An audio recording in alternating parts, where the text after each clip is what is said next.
Yeah, we're live. All right. Well, welcome everyone that's here with us, and for you out there in video land, I want to say welcome to you. I'm Doug Wilkerson with Saturday Night Live Life Recovery. Life recovery means we're dealing with stuff in life, and the idea is that if we can recognize what's going on, then we're able to deal with it. And so tonight we're going to be addressing that kind of topic. It was selected by, I guess, Will, and so the topic is removing deeper hurts. That's out of Jonah 4 through 8. And of course, this is associated with step 6. Step 6 is we were entirely ready to have God remove all of these defects of character. So that's what we're going to be talking about tonight. And the idea here is that we want to help not only you that are in the room, but you that's on the video to do better, get better. And the way you do that is by dealing with the stuff, because we all got stuff, right? Anybody here stuffless? Cut your attention on that one, didn't I? But we all got stuff, right? And so life is messy. And so what we're trying to do is we're all working through this or struggling through this as fellow strugglers. And so we all have different things at different stages, so it's a process. And it's not about perfection, okay? It's about progress. So we are going to ask the question, except that's not the question right there yet. Too many pages in. There you go. What does removing deeper hurts mean? Any thoughts? I do have paperwork back here on the offering table that will go over this part of the meeting if you've got it. I'm assuming some of you probably already read it through, right? Yes. Anyone want to answer that question? What does removing deeper hurts mean? I can read it here. Go right ahead. Read it loud. Removing deeper hurts means identifying and healing the emotional wounds, trauma, and unresolved pain that lie beneath the surface, behaviors, thoughts, or symptoms. What do you think that means? It's healing. It's removing things that have caused us to stumble for so many years. Mm-hmm. Well, what does it mean under the surface?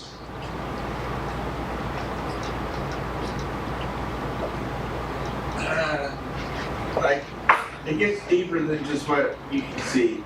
Okay. All right. You know, because we have surface stuff and then we have stuff underneath the surface stuff. And usually we hide the stuff that's underneath the surface. Yeah. Yes? So, good. And so it's beneath the surface.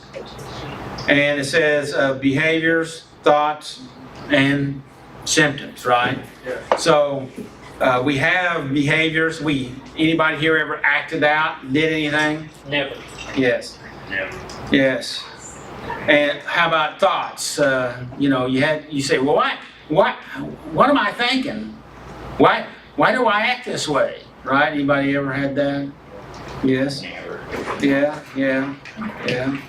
So anyway, we're talking about that there's something that's driving those thoughts and behaviors and feelings and actions, right? And that's what we're talking about. And there probably hurts. And so what we're doing is trying to deal with that. How's that? So let's ask a little deeper question. What are deeper hurts? That's right on the sheet there. If you got a sheet.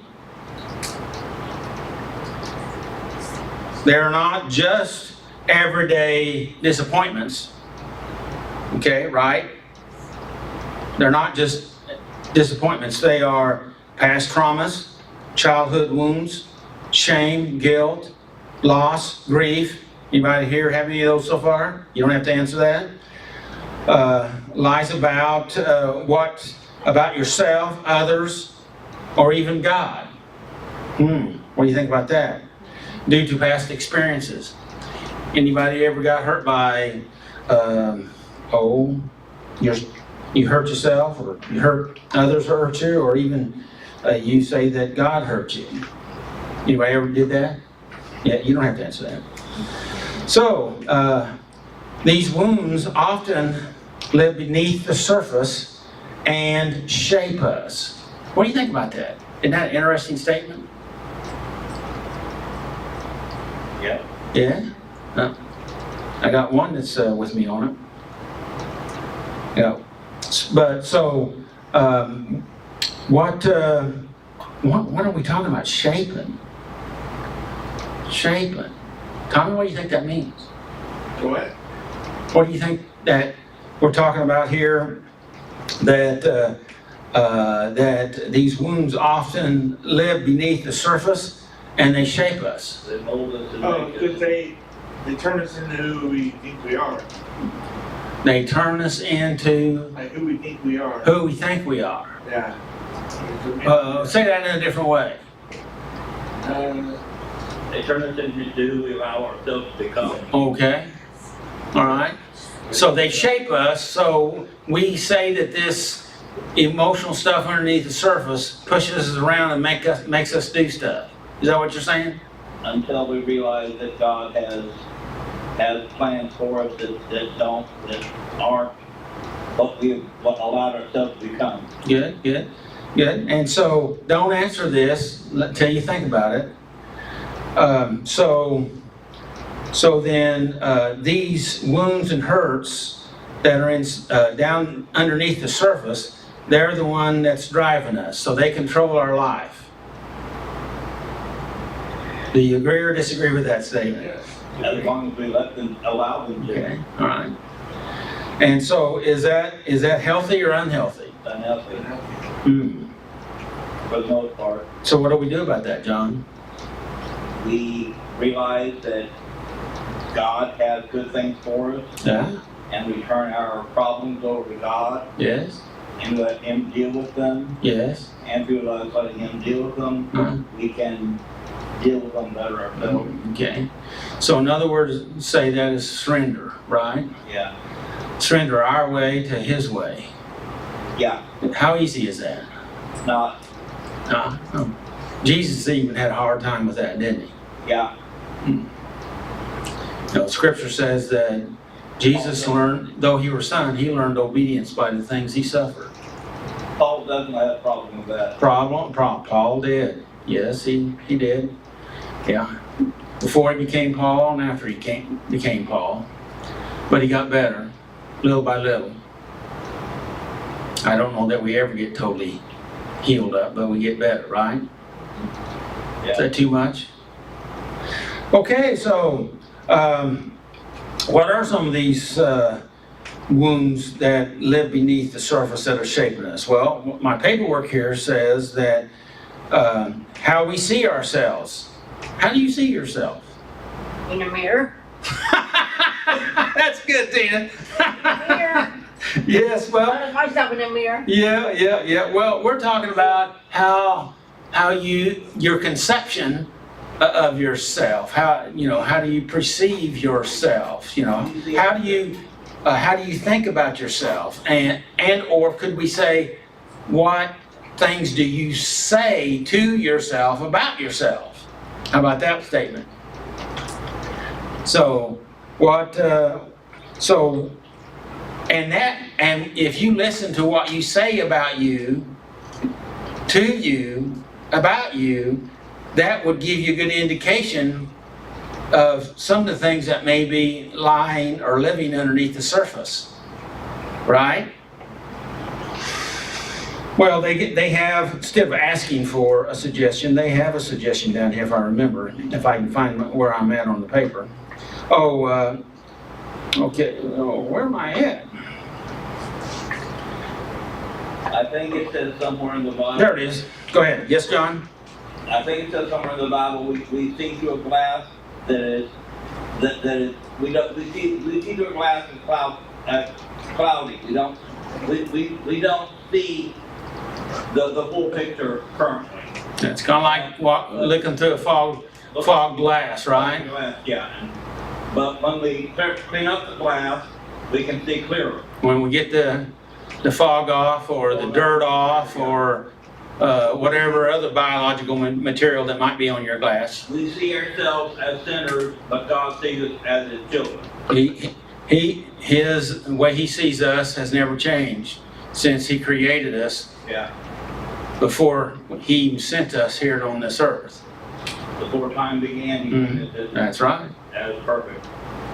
And so one of the things that we may say to ourselves is, I'm not worthy, I'm not good enough, I'm not enough, I'm bad, We'll sin our mind. I can't get anything right, I can do nothing right. That would be how you, Tina, those statements would be how you see yourself. How you talk to yourself, probably how you see yourself. What do you think about that? Would you agree with that? Yes? And how we relate to others.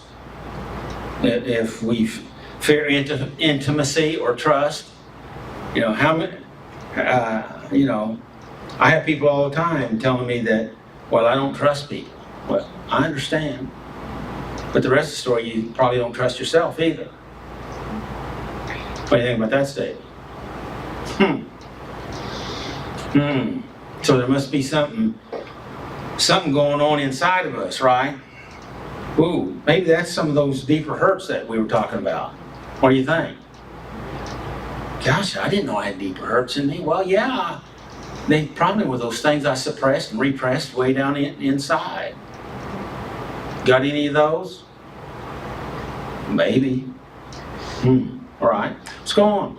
So, and how we cope. Well, that's kind of what Saturday Night Live is about, is how we've coped with our stuff. Okay, right? Addictions, anger, violence, control, all kinds of obsessive compulsive behaviors, right? What does that mean, obsessive compulsive behaviors? Yeah? Lori? You coughed at the right time? I did cough.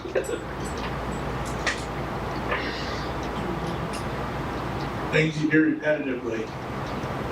And you say, they're out of my control, I just do them, right? That's because we have caused them to be part of our life pattern, our habits, right? And so we can do them without even thinking, right? How we react, the words we say, our behaviors. Sometimes we can internalize that anger and rage and stuff, and we can act out without even having to think about it. It's just a reaction. Well, that's the way I am, because that's the way I've always been. That's the way my family is. Nobody here has ever said that. Maybe I have, but just maybe.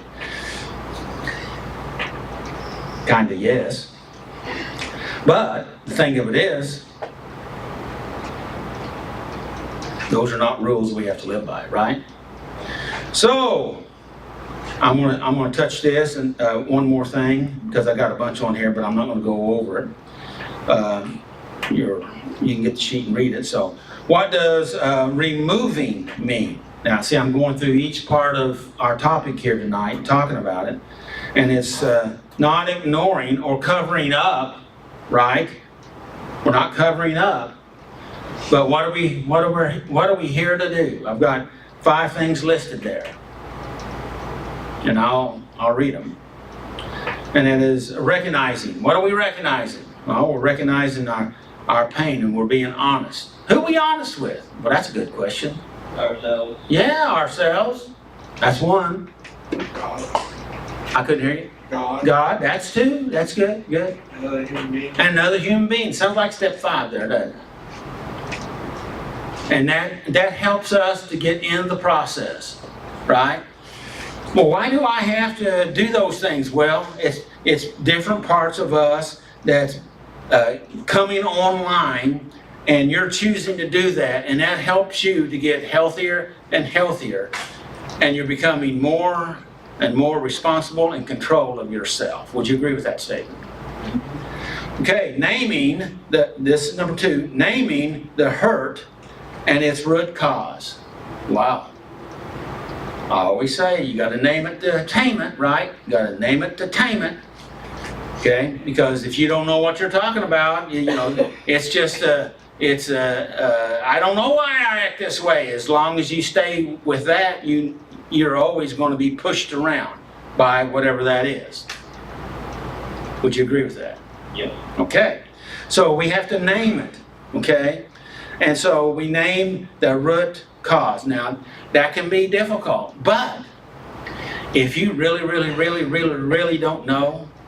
And of course, I have people all the time that come to me in my office and say, well, I don't know what it is. And I said, well, if you don't know, who does? That's a pretty good question, wouldn't you say so? Well, I know if you're convinced you don't know, which I didn't used to believe that was possible, but I found out there's been research saying, there's a research study that done with about 100 women.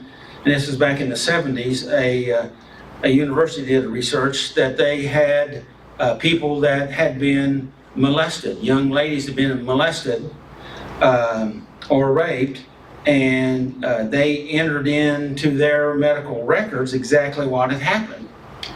And 25 years later, they followed up on those folks, and I think they were only able to hunt down 60 of them. And they asked them about if they'd ever been molested, and I think 60 to 65% of them denied ever being molested. They had no memory of it. Some of the others did have memory of it, but sometimes we can repress, according to this research, we can repress certain traumas so much, then we can put it kind of in a box. You like to call it a chest, right? Tommy, you're the one who likes to call it a chest. Yeah. But we can put it in a box and hide it away where we can't even remember it. So sometimes we have to maybe do some truth seeking in ourselves, and if we can feel it, then there's a reason why it's there, right? And if you can feel it and there's a reason why it's there, so that means it's real, even though we may not be able to name it yet. And if you seek, according to the scriptures, says you will find. And I would be careful about going too far too fast, but also another way of asking God to help you and show you what you need to know about this situation. What do you think about that? You might think about that. Number 3, bringing it into the light. That's so important, which is basically what we kind of already talked about in a fashion with God, a safe person, or a counselor. Could be a pastor, could be a friend, a good friend, a safe friend. And so, and when you do that, it affects you. It starts to bring clarity into your life. And when you see things differently, you feel differently, and you behave differently. How's that? Any questions so far? Shall we go to number 4? Number 4, allowing healing through truth, forgiveness, and love. Allowing healing through truth, forgiveness, and love.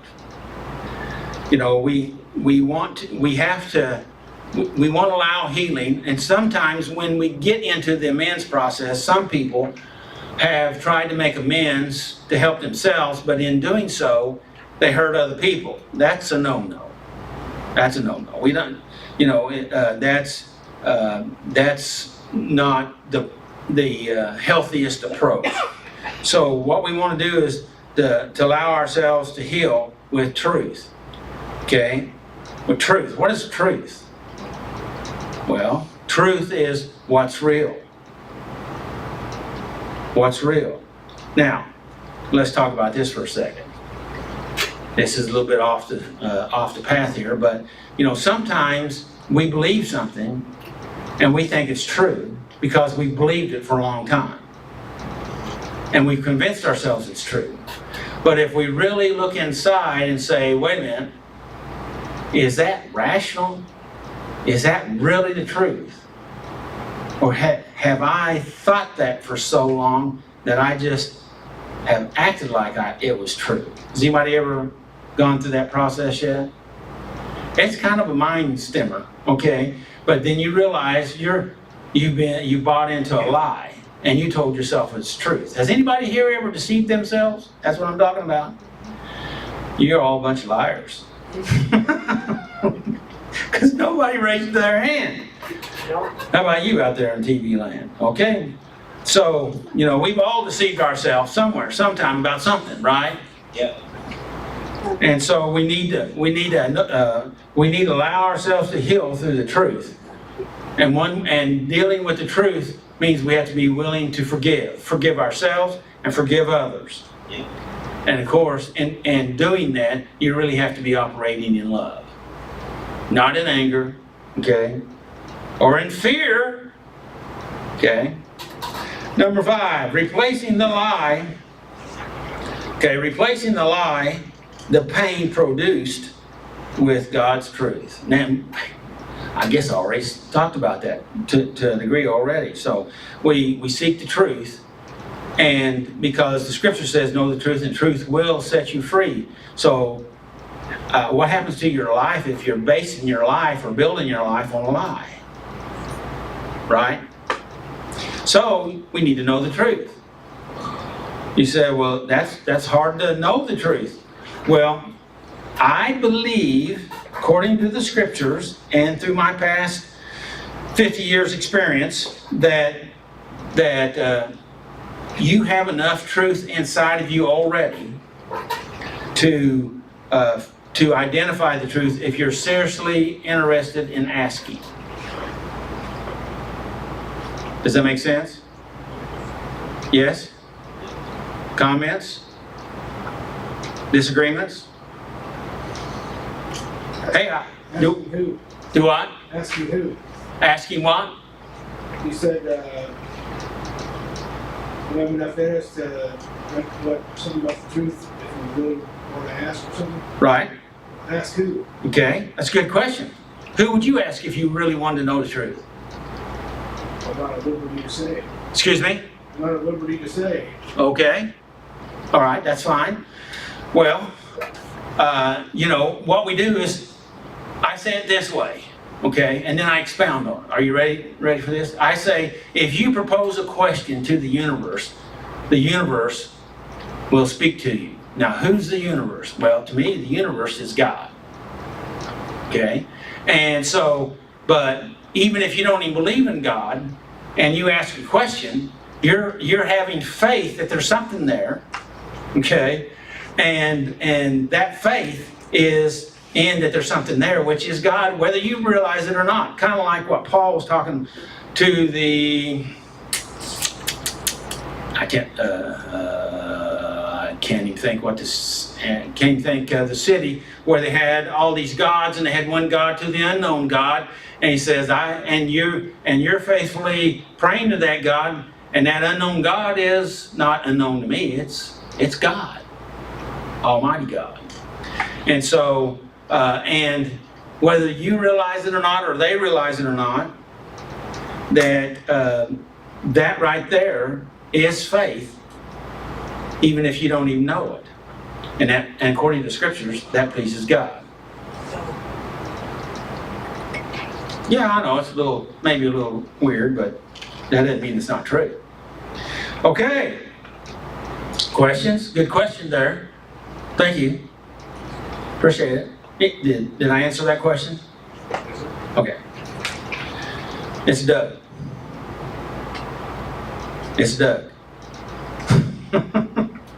Okay, so how does this topic tie with step 6? Anybody want to adventure a talk or look at it on the sheet here and say something off it? Trying to find it. Oh, there it is, connection. The step again is we were entirely ready to have God remove all these defects of character. Are you guys getting ready to release your defects of character? Or you want to hang on to them? Let's get rid of them. Why? How's hanging on to them worked out for you? They've got me in some situations that I didn't know how to get out of. Uh-huh. I didn't know if I would be able to get out of. What'd you do?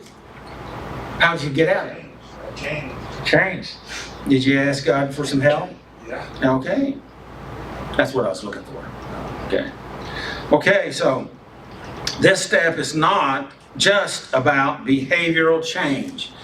You know, back in the 60s and 70s when I was learning some of this stuff, mainly 70s, that, you know, but it was happening in the 60s, it was mainly about behavior modification, changing your behaviors, forcing, causing, punishing people to have behavior modification. And they learned something when they was doing that. That don't work. How's it work with you? Right? Behavior modification, right? Because yeah, you can get somebody to be different for a little while, but if they're not changed on the inside, okay, as soon as they're out from underneath the pressure, what happens? They go back. Right. Okay. So then, you know, it went to a short time of really about emotional, dealing with the emotions, but then of course, actually the cognitive stuff came online about in the 70s. I'm thinking that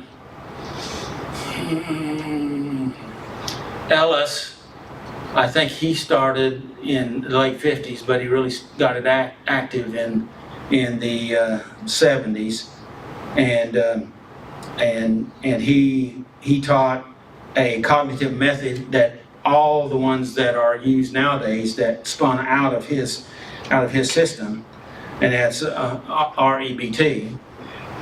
And so, and that is when you change the way you think, that changes the way you feel. And when you change the way you feel, then that affects how you behave. Simple, right? Yeah. No. Until you try to do it. So, but it's important. And man, I went to his class when he taught a crash course at Pittsburgh State. That was before it was a university. And for a summer, which was just 1 week, I went to his class. And of course, I didn't know him at the time, but I really, that was a beneficial class for me. And it was like 4 days of, 4 or 5 hours, maybe 6 hours, and so a day. And so it was quite a class, but it helped me to understand how I could grab a hold of my thoughts and cause them to line up with the truth. And when it wasn't truthful, then to eliminate them by choosing not to think about them anymore and choosing to think on the truth. And it takes a lot of practice, but you can do it. And that really helped me because I knew the scriptures. But just because you know the scriptures, if you don't implement them into your belief system, then you just know something, but there's other stuff up there that's captured all the space in your brain. You know what I'm talking about? All right? And so what we have to do is we have to be willing, and we're talking about that tonight, we have to be willing to go in there and remove these deeper hurts and beliefs. Okay, these fears, because fear is a belief, and begin to remove them so we have space for the truth to come in. What do you think about that? Same thing you thought last time, right? So here we are. Step 6 is really about not just having behavioral change. It's about being ready for internal healing. And most of this false belief or lies are really driven by fear. Can you grab that? By fear. And there's only 2 major emotions. One is love, which is God. God is love, or fear. I wonder who makes up fear. That's something, right?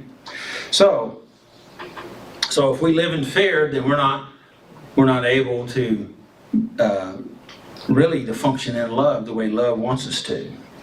So we have to make that change. And let me read this last sentence here, okay, and then I'll shut up and we'll go to. By the way, we're not having music tonight. I guess you already knew that. That healing includes removing the deeper hurts that have been fueling those defects of character. Right?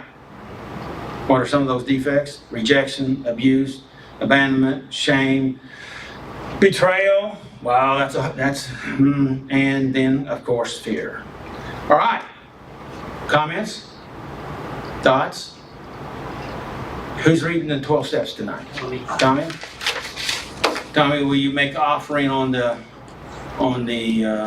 clean time bands? Thanks, everybody.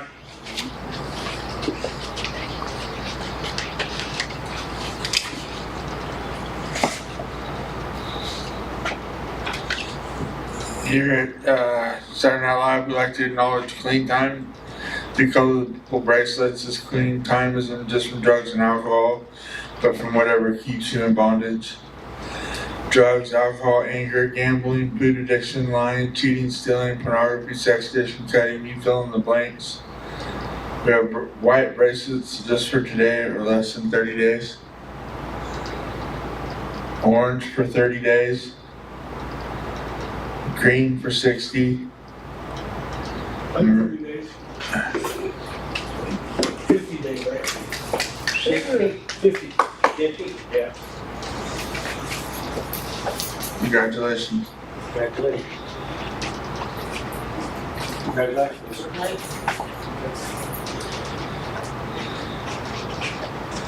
Maroon for 90. Blue for 6 months. Yellow for 9 months. Glow in the dark for a year. Gray for 18 months. Black for 2 or more years.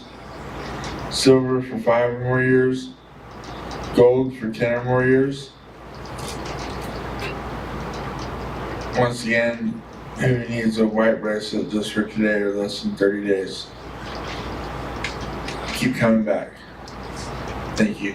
Thanks, Donnie. Now the 12 steps. There. We admitted that we were powerless over our problems and that our lives had become unmanageable. 2. We came to believe that a power greater than ourselves could restore us to sanity. 3. We made a decision to turn our will and our lives over to the care of God. 4. We made a searching and fearless moral inventory of ourselves. 5. We admitted to God, to ourselves, and to another human being the exact nature of our wrongs. 6. We were entirely ready to have God remove these defects of character. 7. We humbly asked God to remove our shortcomings. 8. We made a list of all persons we had harmed and become willing to make amends to them all. 9. We made direct amends to such people whenever possible, except when to do so would injure them or others. 10. We continued to take personal inventory, and when we were wrong, promptly admitted it. 11, we sought through prayer and meditation to improve our conscious contact with God, praying only for the knowledge of His will for us and the power to carry it out. 12, having had a spiritual awakening as a result of these steps, we tried to carry this message to others and practice these principles in all our affairs. And once again, we're on number 6. We were entirely ready to have God remove these defects of character. Thank you. Thank you. Thank you, Tommy.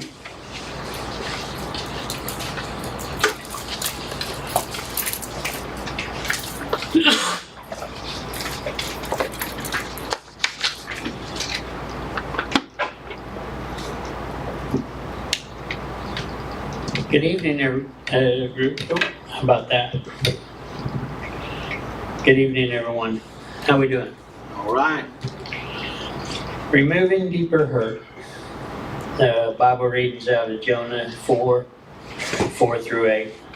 We were entirely ready to have God remove these defects of character. When we are upset, we often depend on our addiction to help us feel better. Okay. Why is that? It is what we trained ourselves to go to when to avoid the pain. Okay. All right. So do you agree or disagree with that I agree statement? with that. Okay. All right.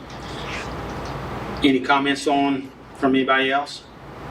Okay. All right. So do you guys agree with that statement? The statement that he read there? When we're upset, we often depend on our addiction to make us feel better. Yes. How's that work? How's that working out for us? Right here. Okay. All right. We must face, wait a minute, I messed up there. As we get rid of our addictions, we must face the deeper character defects that God wants to heal. Okay, hold it right there. So I've got the deeper character defects circled. Okay. So as we get rid of our addiction, what happens? We get we got these deeper defects that are starting to pop up, and the addiction hid from us, or we let the addiction hide. Good. And we can't, now we're trying to figure out how to deal with that without the coping mechanism. And the last 5 words of that sentence that you were talking about is that God wants to heal, right? Right. So we're going to find out how things happen when we have that healing, right? So, all right, let's see what happens. Our addictions functions as a place of shelter. So what does that mean? It takes us away from the real world, keeps us where we think we're in a safe place and nothing can touch us. Okay, so is that a rational or irrational belief? Irrational. Okay, but it feels like it's true. We trained ourselves to think it's true. Okay, okay. Well, but it feels that way. That's what we know. That's all we know. Okay, Oh, I don't want to deal with this, so I'm going to go do this to numb this, so I feel better. okay. So then, are you saying that all it does is temporarily numb us, and as soon as that is gone, then it comes back again, and maybe even Comes back more so? again, so we have to go numb it again. So Okay. All right. Start with that sentence again, and our addictions. our addictions function as a place of shelter from our pain. Mm. But when the shelter is removed, deep anger may surface. Okay, hold it right there. So what does that mean when the shelter is removed? Means that, okay, I got nowhere to hide now, so I'm out in the open here and I don't want to be here. So I'm gonna use anger to throw everybody else off that I'm all right. Okay, so this shelter is kind of like a covering, Yes, or in the sentence before talked about it was a pain reliever, right? right. And so when it's moved, then we have these behaviors like deep anger. They may surface, right? That's what you're Right. saying. Yes. Okay, go ahead. But when the shelter is removed, deep anger may surface, exposing even deeper character flaws that need healed. Well, what does that mean? Means that we're getting down to the point that, okay, this is what's making it tick. Okay. This is what I need to focus on. So in other words, we got stuff under stuff under Right. stuff. And as soon as we stop, we eliminate the shelter or the pain preventer that's on the surface, it could reveal multiple layers of stuff. Right. That is what we were talking about a while ago, that stuff is what's shaping our life. How do we like that? You thought you were in control. So is that true? That's just a thought question. Go ahead. Jonah had a glaring defect of character. What? Wait. Say that again. Jonah had a glaring defect of character. What is that?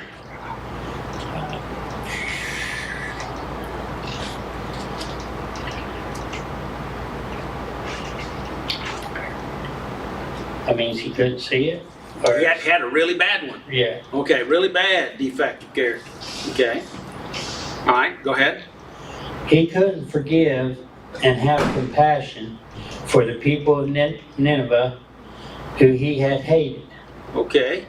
So his defective character was what? He didn't have forgiveness or compassion for people he didn't like. All right. And these people in Nineveh were 120,000 adults that had been mean to his country. I'm talking about Jonah. And so they had hated them for generations. And so he didn't like them one bit. And so he didn't forgive them. He didn't have compassion on them. And so we know the story, right? That he to keep himself from obeying God and talking to the Ninevites, he jumped the ship and headed out to sea. Everybody familiar with that story, Jonah and the whale? And anyway, to make a long story short, they tossed him over, and God anointed a giant fish to swallow him up, and he was in the belly of that giant fish for 3 days and 3 nights. And while he was there, he came to himself. Anybody here ever come to yourself? Figured out, hey, I need to do something different than I've been doing. And so that's a really good time to figure that out, is when you're in the belly of a giant fish, which most of us would call hell, right? You know, and so, and that's what it represented, was hell. And so he said, okay, I'll go preach to the Ninevites. And so then he got puked up on the beach where the, back where he, in the direction of where he started, right, there at Nineveh. And he told them, hey, repent, you got 40 days. If you don't repent, you're going to be destroyed. So he preached to them. But he didn't want to do that. Not even now. Because he told God that, I know what you're going to do. Because they're going to repent, you're going to forgive them. And I don't want you to forgive them. I want you to destroy them. So, we'll stop the story right there before we go into the next part. Okay. When God decided not to destroy them, Jonah threw a temper tantrum. Okay, so when he figured out after the 40 days, he went up on the hillside by himself. He isolated himself. He went up there because he wanted to see them destroyed.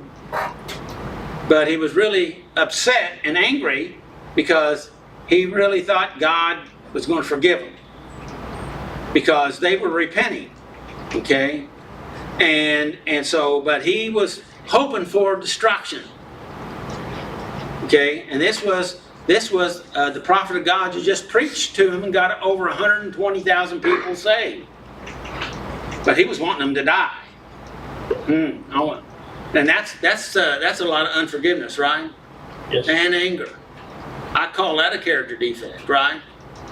Would you call it a character defect? And so he went up on this isolated spot. And then what happened, Willie? Because that's where we're at. The Lord replied in Jonah 4, 8 through Jonah 4 through 8. Is it right for you to be angry about this? Now, who's saying what to whom? Lord is speaking to Jonah. Okay. And he's asking, this is a question. And what is he asking Jonah?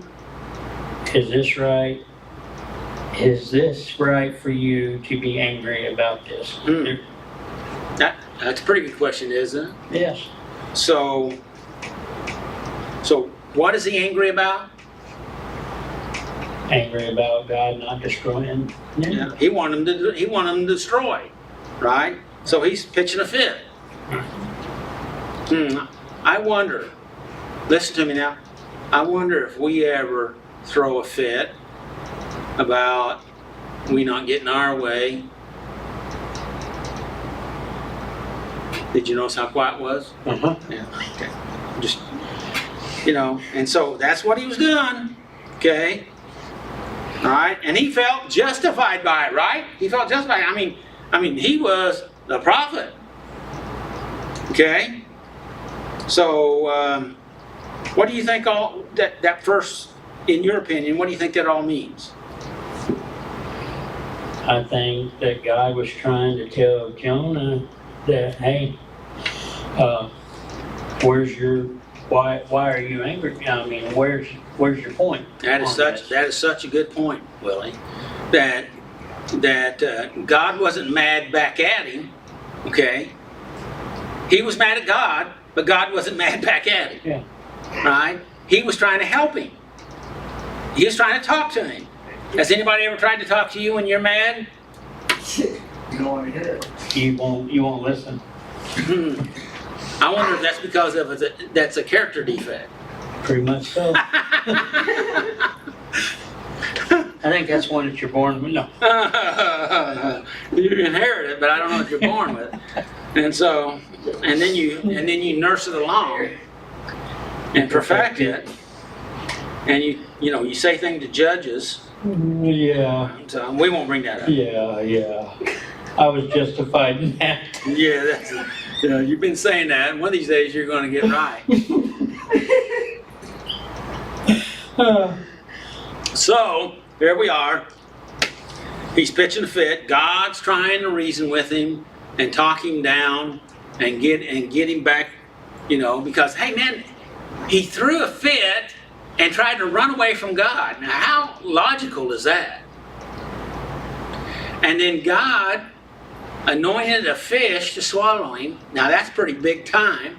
And bring him back to the job. Wow. Huh. And then he throws a fit and God talks to him and asks him a question. That was pretty generous of God. If God was going to kill anybody, maybe it should have been a different person. But he didn't kill him either, right? No. So, I guess we're ready to move on. Then Jonah went out to the east side of the city, and the Lord God arranged for a leafy plant to grow there. Okay. Go ahead, we'll let you finish. And soon it spread a broad leaf over Jonah's head. Okay, stop right there. So, so here again, you have to see what God's trying to do. God is trying to show Jonah some grace and mercy, even when he's acting stupid. Okay, anybody here ever acted stupid? You don't have to answer that. And so, so he's acting stupid and acting out, and he's trying to help him to, because he had this plant grow up there with big leaves, fast growing plant to shade him.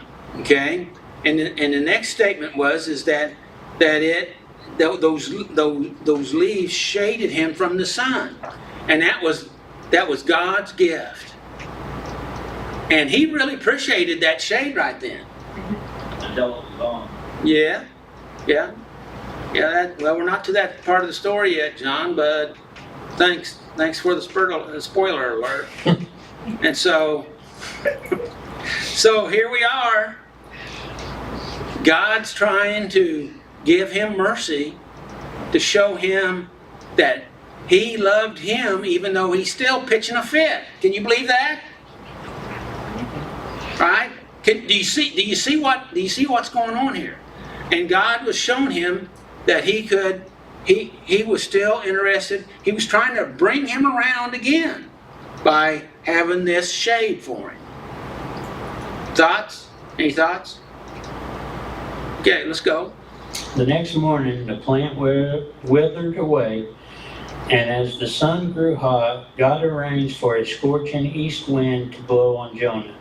The sun beat down on his head until he grew faint and wished to die. So, what do you think about that statement? Any thoughts? Any thoughts? God showing him what it could be if he didn't have it. You know. Yeah. This part of the verse in this section here caused me to do some thinking and research. And I don't know, I can't really go into all of it, but anybody here familiar with the carrot and stick philosophy? Yes? Carrot is the reward, stick is the punishment, or if not punishment, stern motivation. Okay? And so it appears that God was using some of that philosophy with Jonah. What do you think? He was showing him kindness, he was showing him grace, he was giving him shade, and he still was entrenched in his anger. Right? Right? And so the next morning, he anointed a worm, just like he anointed a fish. He had a fish rescue him when he was thrown into the water to die. Okay? Funny how he wanted to die, so they threw him overboard. Now he's on top of this hill and in the sun and the wind, and he wants to die again. It just grabbed my curiosity how all that worked. And so here he is. God's trying to show him grace and mercy wasn't seem to get his attention. So maybe, he was getting some of that stick part of it to help him show that he's not really in control of things. Things don't revolve around what he says that it should be. Would you agree with that statement? Yes. Do you guys agree with that statement? But you know what? Jonah's acting just the way that sometimes we've acted. Or if it wasn't us, we know somebody. Probably nobody in here, but we know somebody. Yes? Maybe? And that person that we know, how did it work out for them? It's kind of like beating your head against the wall, isn't it? The wall doesn't usually give in before the head does. Would you agree with that statement? Yeah. So I ask another question, if you don't mind me to deviate. Is it all right if I deviate? You're okay with that? Roger, you good with that? Okay, all right, I'll deviate. So I asked the question, so is there any difference between how God functioned in the Old Testament and how God functions in the New Testament? Does God use the carrot and stick philosophy in the New Testament? Because it seemed like he did some of that in the Old Testament. Would you agree with that statement? And so I'd have to look at my notes, but I made a couple down here. Some of the stuff that I saw that in the Old Testament, he offered blessings versus curses. Deuteronomy 28, that if you do the bad things, you get the curses. If you do the good things, you get the blessings, right? Blessings or cursings, right? You get to choose. He lets us choose. He tells us what to choose. Choose life, right? But you get to choose. And in the New Testament, he gives us grace. He gives us love. And he gives us an identity. A change of identity, or actually being able to come into our true identity. Okay? What he called us. A while ago we were talking about how you treated yourself. That was you and your false identity. Who would tell you who your false identity? Who would give you the words for your false identity? Excuse me? The devil, yeah. And why is it that we seem to believe the devil and his lies quicker than we believe God and his truth? Have you ever thought about that? Yeah. Anybody have an answer for me? No answer? Scary. That's a good question, isn't it? You know what I'm talking about, right? Okay. So in the Old Testament, we had. I thought this was pretty good. It talked about the internal law, which was written on stone. You had the external law that's written in stone tablets, and the external law that's written on our human heart. Scripture talks about that we have His Word in our heart. We already know it inside, and all we have to do is listen to it and be willingly desires to line up with it. What do you think about that statement? That's good. So, there is some difference from what research I did today on how God functioned between the Old Testament and the New Testament. I think that's pretty good. I liked it myself. I hope you guys like it too. So, all right, Willie. Any questions from anybody? Go ahead. God did this to show Jonah that the real problem wasn't the loss of the shelter. Hatred was the real problem. Do you agree with that statement? Yeah. Do you have any thoughts about that? No. Not right. So, I got down here. So, what is the real problem? Do what? Anger. Anger? Hatred is anger. Hatred. Okay. Okay. So we identified his real problem, right? Guess what my next question is? The real problem is our attitude. What is your real problem? Our attitude. You don't have to say. It's just a question. What? We got the 911 on Jonah here. Or is it 411? I guess it's 411. 411. Yeah, information. Do they even have that anymore? Do they? Yeah, it's called Google. Yeah, good. Yeah. And so, anyway, so So we got the lowdown on Jonah. How about yourself? Because if we can identify that, then we can start to work on setting ourselves free. Right? Right? If you want to be free. If you really want to be free. Okay.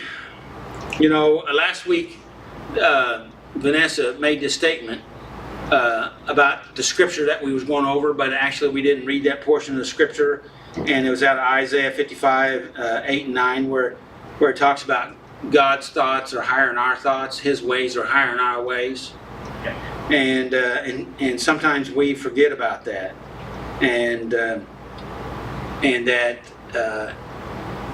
our imagination doesn't get anywhere close to God's imagination. What do you think about that statement? Yeah. Go ahead, Will.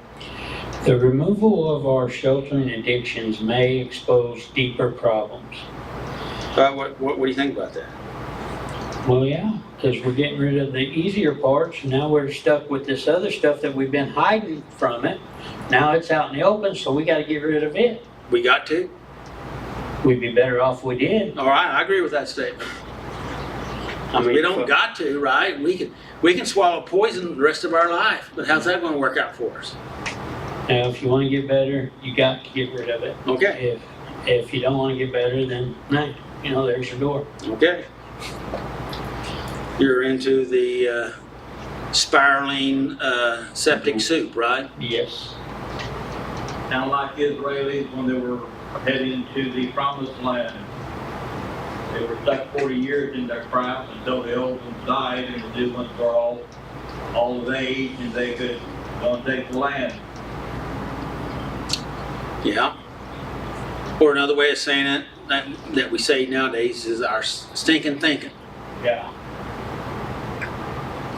Thank you, John. Go ahead. This may spark defensive anger as God touches our deepest hurts. What does that mean? As it's brought to the surface, we're probably gonna get mad. We're probably gonna say stuff. It says may spark. What does that mean? May spark. What's that mean? May spark. Oh, it depends on how you interpret it. Okay.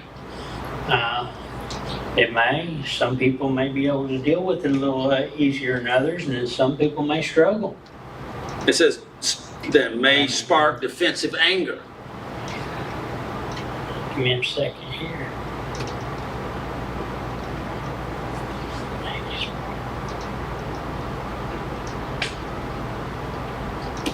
I don't know.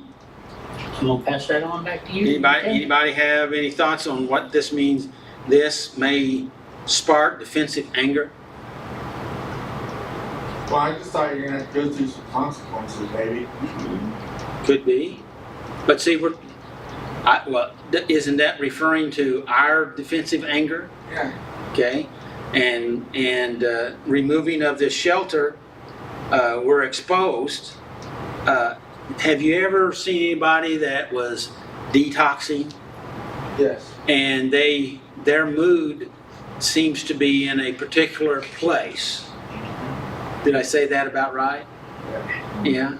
And overall, it's it's difficult to because they are in a really bad mood because they feel terrible, right? In fact, they're sick because their body was used to certain chemicals and now the body's not getting it, and the body is torturing them because it wants those chemicals, right? Yep. And it can really pitch a fit, and it can spark like lighting a fire, right? I had a guy here the other day, he says, man, when I was detoxing, I'd be crying one minute and yelling the next.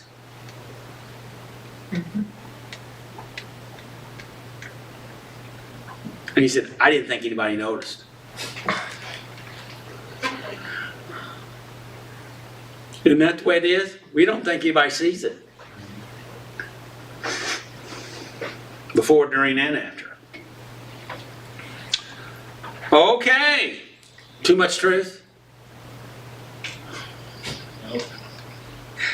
Truth will set you free. Yeah, that's what they say, and I believe it's so. If you're able to grab it and embrace it, believe it, and internalize it, make it a part of your life. Okay, so it says here, this may spark a defensive anger as God touches our deepest hurts. Again, we talked about that we hide our hurts from everybody else, and we even try to hide them from ourselves, right? You know, they tried to control and manipulate Jesus by calling him names, trying to find his emotional buttons. Anybody here ever had your buttons pushed? Yep.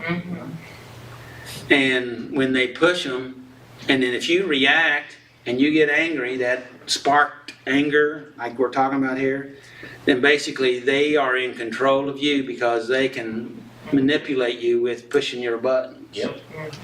They tried that with Jesus, and the problem was they couldn't find his buttons to push him. So he never got out of control there when they were doing that. In fact, I don't know of any time he really got out of control, except for... The only time was in the temple.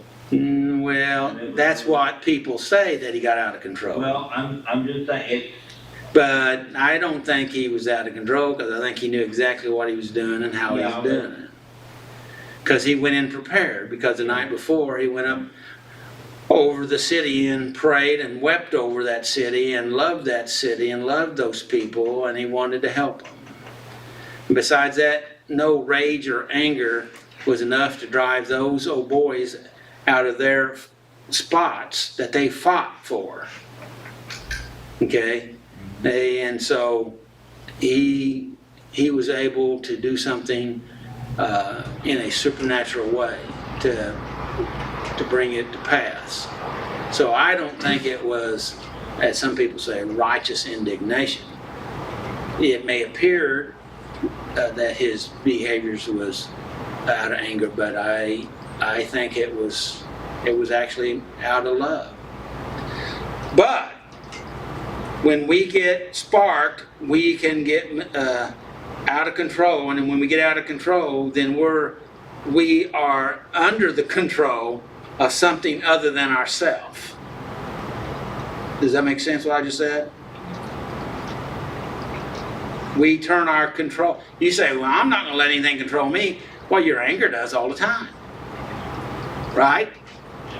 Okay, well, I better stop there before you get angry. Go ahead. It is all right to let anger out. But it is also important to let God Wait a second. Because I want to say that it's good to do that, let anger out, because it's a signal, it's a sign, because it's a symptom. Does that make sense? That is, wait a minute, what's going on here?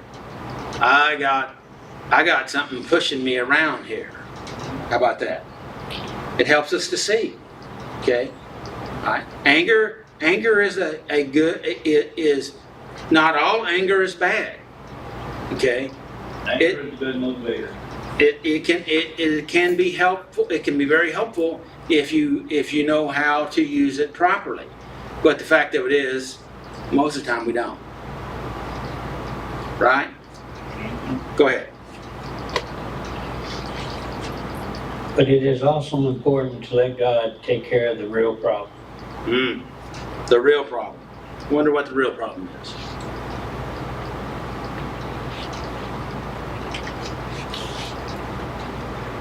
Hurt. Hurt could be. Equality.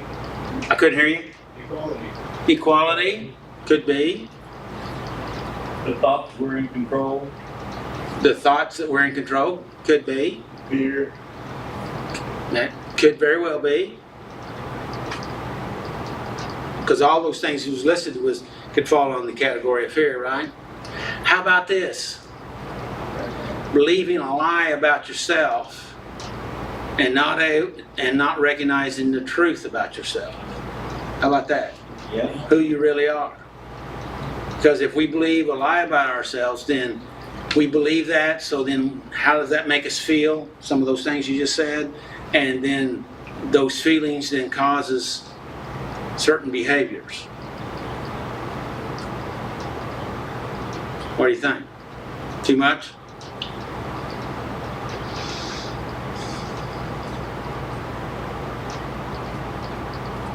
And it's important to let God help us.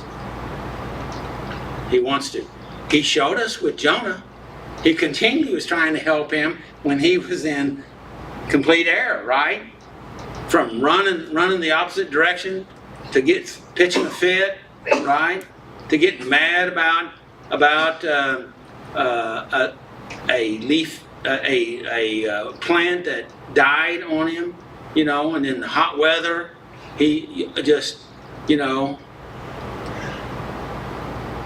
What kind of fight was that? It was some sort of gourd, from what I understand.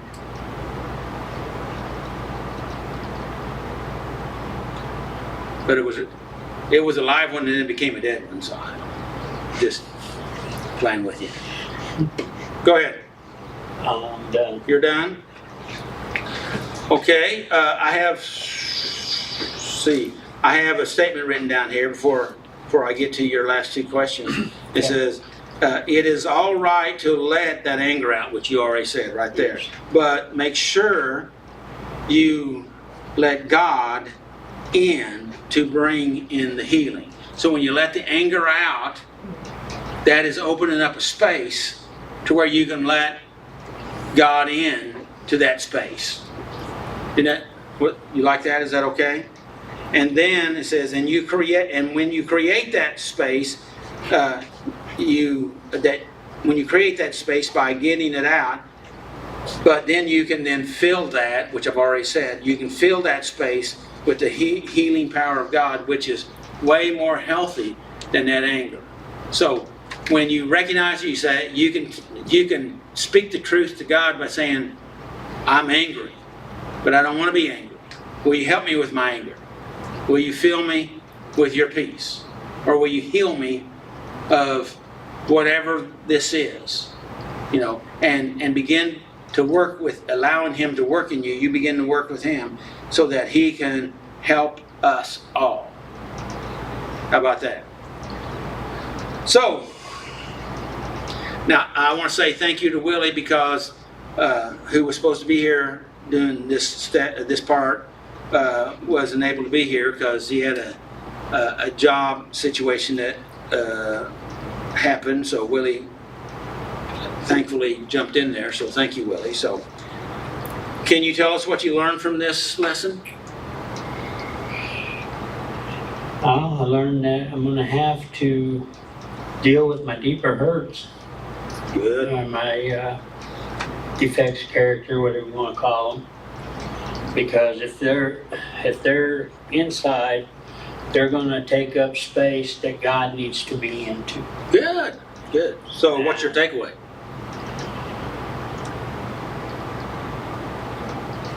That hopefully somebody out there is going through the same stuff, and that hopefully they get in alignment, and we just keep going, pushing forward. Okay. Good deal. Thank you, Willie. Appreciate it. And now we have Lori with our reflection and question part. She gets to ask the questions now. Isn't that great? I'm asking. Hi. You're reading the questions Yes, I am. and asking yourself, and maybe the rest of us. Okay. What deeper problems did my addiction shelter from my awareness? So, what do we mean by addictions? My addictions. What does that mean? Does that just mean drugs and alcohol? Does that mean No. anything else? Well, it means everything that we talked about here Okay. when he read the clean time. All right. Drugs, alcohol, but whatever keeps you in bondage, Okay. Good deal. right? Yeah, absolutely. Okay. Passive aggressive behavior, Mhm. obsessive compulsive behaviors. Yeah. drugs, alcohol, anger, gambling, food addiction, lying, cheating, stealing, pornography, sex addiction, cutting, you fill in the blanks, right? Yeah. Absolutely. Yeah. Okay, so what deeper problems did my addiction shelter from my awareness? Reality. I know that's really broad, and you're gonna encourage me to narrow it down a little bit, so I did that. Good. Okay. Specifically, especially, self-awareness, and even narrowing it down more for you. I think one of the first times I got up here, I talked about how I really liked my Scarlett O'Hara complex. Do you remember me talking about that? Vaguely. Vaguely. You know what I mean by Scarlett O'Hara at the end of Gone with the Wind? What was it she said? I'll think about it tomorrow. I'll deal with it tomorrow. Yeah. Yeah, that's what she said. Yeah. Tomorrow. And then just toss it away into that great vast beyond of tomorrowness. And that was her way of dealing with it, but Red Butler had a different way, Yeah, he did. as if I recall. Yeah. I don't remember exactly what he said. Yeah. I haven't watched that movie in a while. I should watch it again. But I can deal with it how Rhett Butler. He's more of the Rhett Butler type.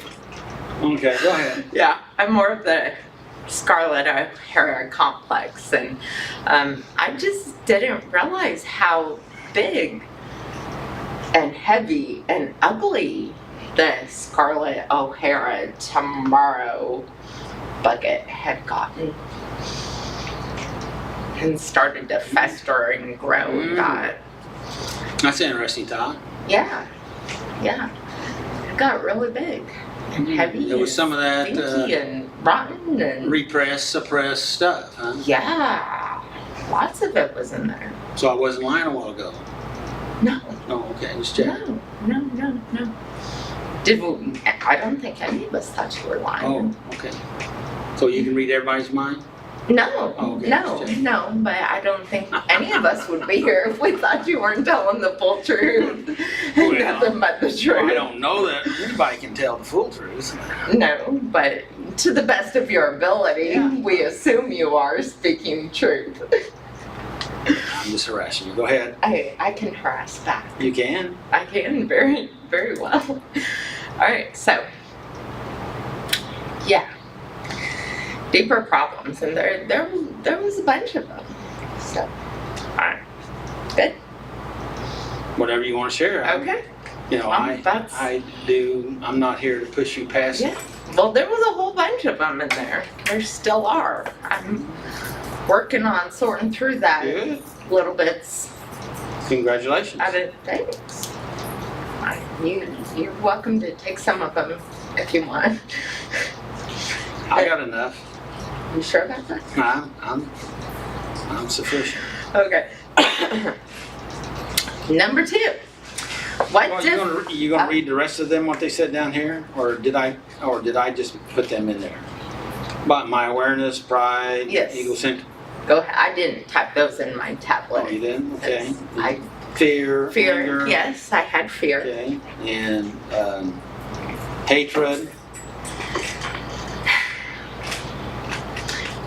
Not really hatred. Great disliking. Great disliking. No hatred. And so revenge isn't a part of that.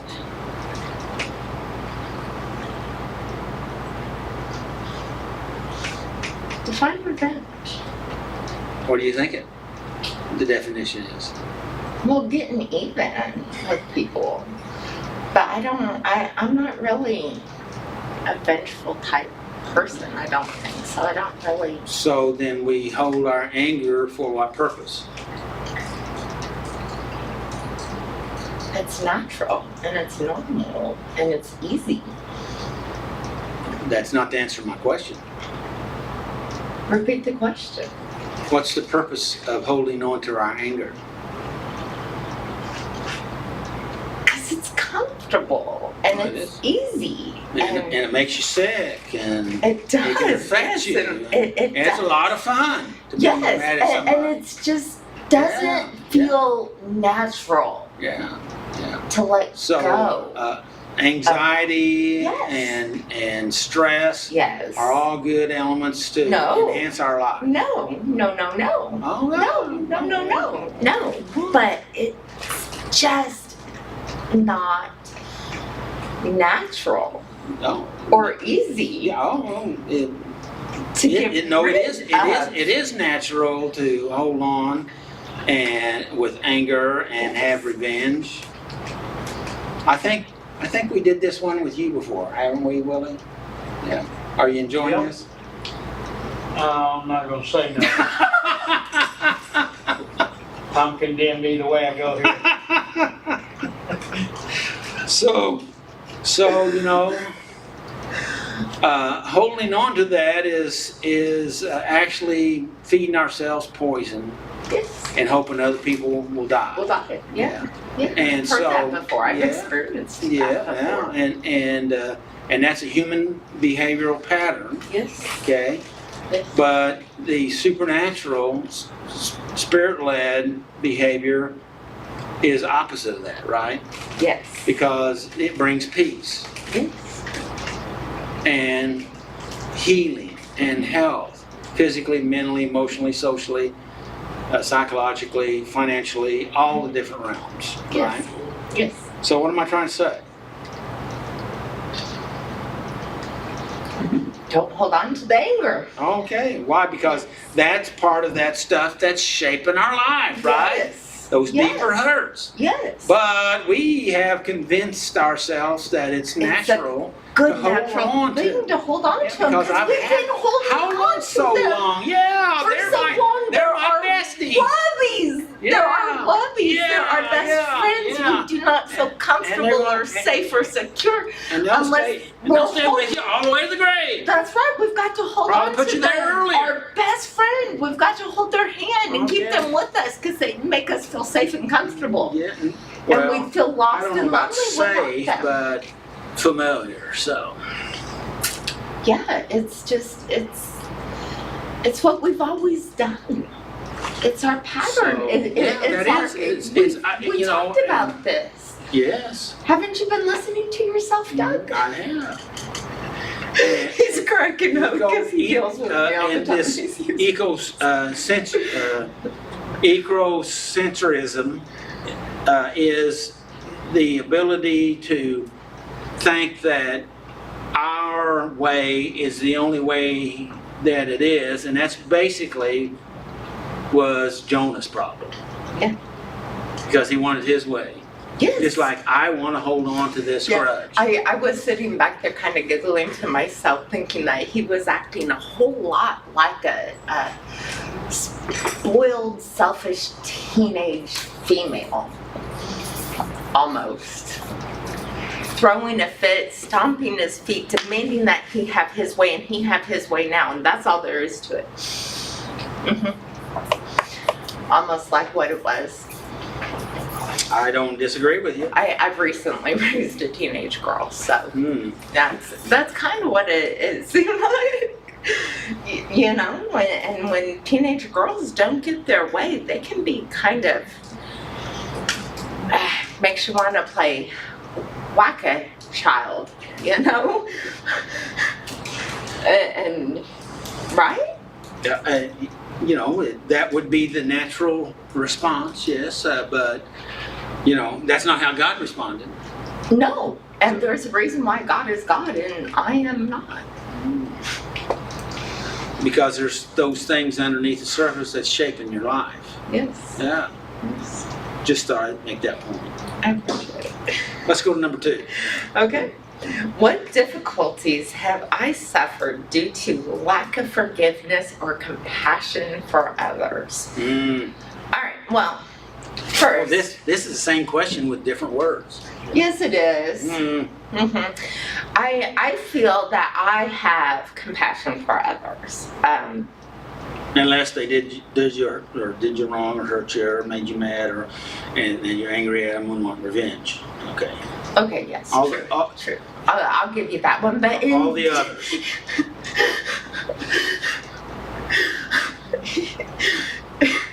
in general, I have great compassion for others. To be a caregiver, you have to have compassion Yeah. for people, and I am a caregiver. However, That's good quality. forgiveness Mhm. is the booger of a one here that I don't like, because there are lots of people that I have struggled to forgive Mm-hmm. and dealt with that Yeah. and still dealing with that. It is, but and that's some of that fear of hurt Mhm. and afraid to be hurt again. Yes. So we just decide to go ahead and hurt ourselves by unforgiveness. Most of the time, yes, and yes, I have done that, and I'm here and rambling, probably sounding like a irrational teenage female up here. So obviously that routine hasn't played out well for me because I can't look at you. You're too honest. Huh? I said you're too Is honest. that a fault? No. Unforgiveness has caused health issues. Yeah. Okay. Well. Good. Multiple health issues. Relationship problems. Mhm. Trauma, mental, emotional, physical trauma. Okay. Beyond explanation. And full honesty, there's still people I haven't forgiven. So, won't you read that question again for us?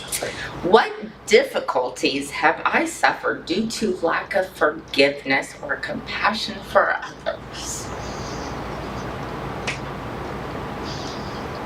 A lot. A whole lot. Undescribable. Lot. How about you guys? Fear that it's gonna happen again. The fear that it's gonna happen with the thing that caused the unforgiveness is gonna happen again. I went through 2 decades, 20 years when I didn't talk to my dad because I couldn't forgive him.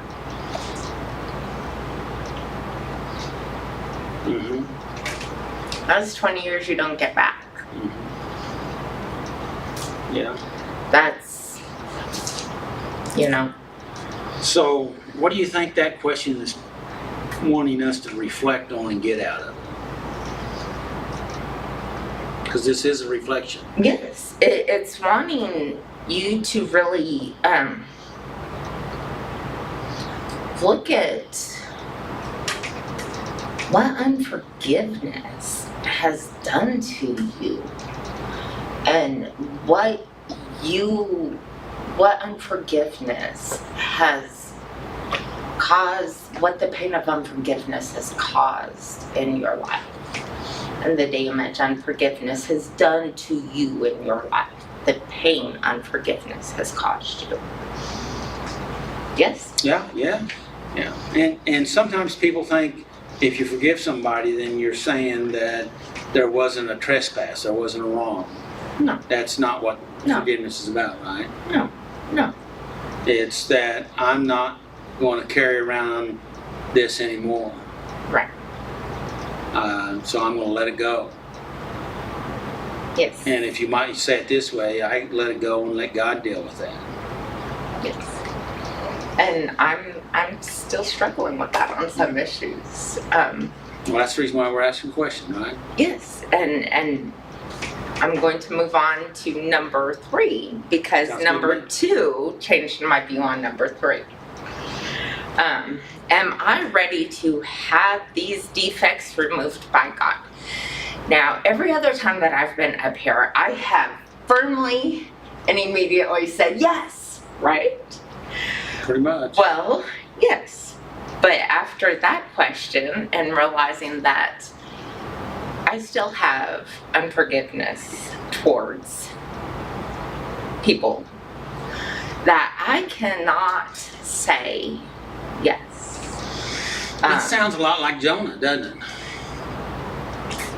Well, that was kind of harsh, Doug. That wasn't specific. That was just a question. Stop that. It was just a question. I realize that. Do what? Said there's one of them sparks. You're not supposed to heckle me. Be sweet. Be sweet. So, Ecclesiastes 3. There's a season and a time for everything. that's true. Yes. I am getting closer, and every Wow, that's good. day That's good. it is my desire, my honest desire to have God remove these defects. So to you come along. personally can relate with Jonah and how angry he was and Yes. throwing his temper tantrum Yes. and acting like a teenage girl. Yes. I've been a teenage girl. Oh, okay. Yes, I have. Well, you said that he was acting like a teenage girl because he was acting in unforgiveness towards the Ninevites, Yes. and he wanted them all to die. Yes. Okay, and that's because he'd been angry at them forever. Okay, And it and he had was, good reason. yes, and it was a generational anger too, Yeah, right? it was. Yes, it was. It wasn't just his, it was a generational anger, like He a was generational He curse. was taught to hate the Ninevites, and Yes. he was the prophet. Yeah. My God's going to beat your God up. Type. Yeah, but it was a generational curse Right. that he had inherited. And he was struggling with it. The Yes. good thing was he went on and did what he needed to do, but he had to spend 3 days in hell to do that. Yes. But he still did it. But then he was mad about it. Yes, and he didn't do it with the right attitude. No, he didn't. He said, I knew, God, you would forgive him. That's the reason why I didn't want to do this. Right? With my daughter, I always told her she got in trouble, more trouble for her attitude than her actions. 95% of the time, it was her attitude that got her in trouble rather than her actions. It's the same thing with Yeah, Jonah. I was going to say that. It sounded like a Jonah experience. Yeah, His attitude. that attitude Yeah. gets you Boy. every time. Boy, that hurts. Truth hurts, Doug. The truth hurts. Who's got the spark now, Doug?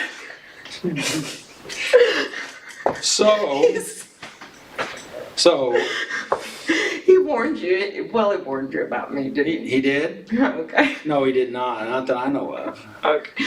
Well, I should come with a warning label. Right.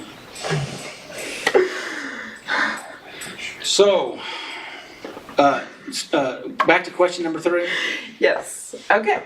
Am I ready to have these defects removed by God? I am trying. I want to be ready. Now that's what step 6 is about, Yes, God is coming along beside me. We are working together. I cannot do it on my own. When I am ready, when God sees that I am ready, that I have surrendered totally, then God will remove the defects. But I am not there yet. I am striving, I am working towards it, I am running the race, and I'm not gonna stop. Okay. And one day, Good. one day, I believe you. one day, So, what have you learned from our lesson tonight? I am not as far along as I want to be, and I am going to keep going and working. It's good to know the way reality is, right? Yes, Instead of living in a fantasy. yes. So, what's your takeaway? A Scarlett O'Hara bucket needs to just go away. No more Scarlett O'Hara syndrome. And just keep going. Just can't stop. Can't go back. Gotta keep working on the forgiveness. Good deal. Yeah. Anything else? Oh, I'm sure there is, but I probably won't remember it until this time tomorrow. Well, thank you. Appreciate it. Thanks, Lori. Good job. So what have you learned from our lesson tonight? Anyone want to share? I was thinking about, like, not repeating the same behaviors over and over again, so you Good. get the same, have to go through the same stuff, because it might not be as easy the next time. That's good. That's good. But of course, Einstein said that's insanity, repeating the same thing over and over, expecting different results. Yeah. Okay. Anybody else? What'd you learn?